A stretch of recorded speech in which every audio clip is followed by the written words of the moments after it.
Бүгінгі таңда автоматты кір жуғыш машинасының үй ханшайымдарының адал досы.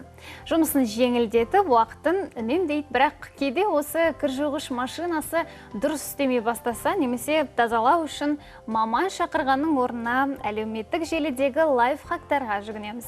Тексерілген лайфхак болмаса, ол сіздің досыңызды құртуы да мүмкін. Енді біздің әріптесіміз сол лайфхактарды тексереді, мұқият қараңыздар, пайдаңызға жарап қалар кезекте рас пайдары. Қайырлы таң көрермендер, қыздар қауымы ас үйде үнемі дәмді, тәтті ас дайындағанды жақсы көреміз.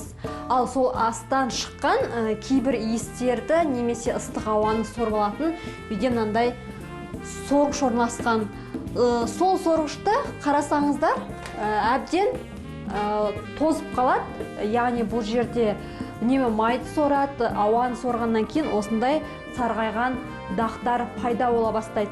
Ал оны жуып кетірудің бір амалы бар екен. Ол үшін бізге кәдімгі ас содасы қажет болады. Осымен ыстық суда араластырып, осы ауа сорғышты салып қойса 30 минутқа мынаның барлығы еріп түсіп қалады екен. Біз қазір соны тексеріп, рас өтірігін анықтайтын боламыз.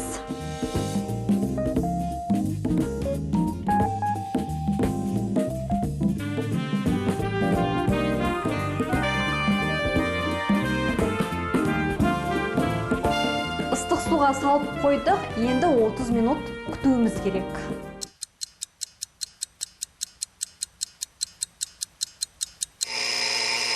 Уақыт өтті, енді көрейік, қандай жағдай болып жатыр екен.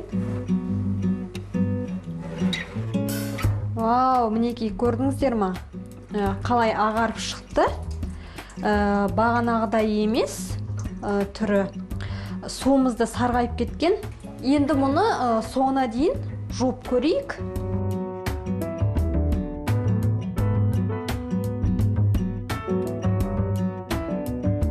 Құрметті көрермен, ауа сорғыштың торы өте тап-таза болып шықты. Мен ойлағаннан да әлдеқайда таза. Яғни осы ас содасының тазалыққа келгенде өте пайдасы зор екенін көріп отырмыз. Енді біз тексеретін лайфхактардың бірі мынадай кір жуғыш машинаның ұнтақ салатын жерін тазалауға арналмақ. Үнемі ұнтақ сала бергеннен осылай іші сарғайып кетеді. Ал оны тазалау үшін де бізге кәдімгі ас содасы, одан кейін сірке суы қажет болады. Енді бастайық. Осы екеуін спонжға сеуіп алып, ішін тазалауымыз керек. Қазір қаншалықты таза шығатынын бірге байқаймыз.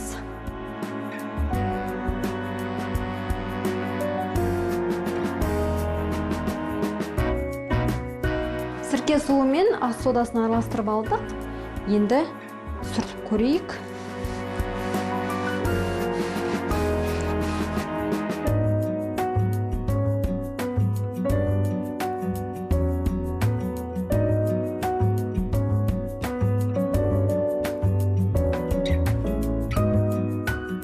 Бұл лайфхак мен күткендей болған жоқ. Өйткені көріп тұрғандарыңыздай сарғайған дақтар сол күйінде қалып қойды. Дәл лайфхактағы көрсетілгендей бір сүртіп алған кезде бірден кеткен жоқ. Сондықтан бұл лайфхак әзірге жарамсыз.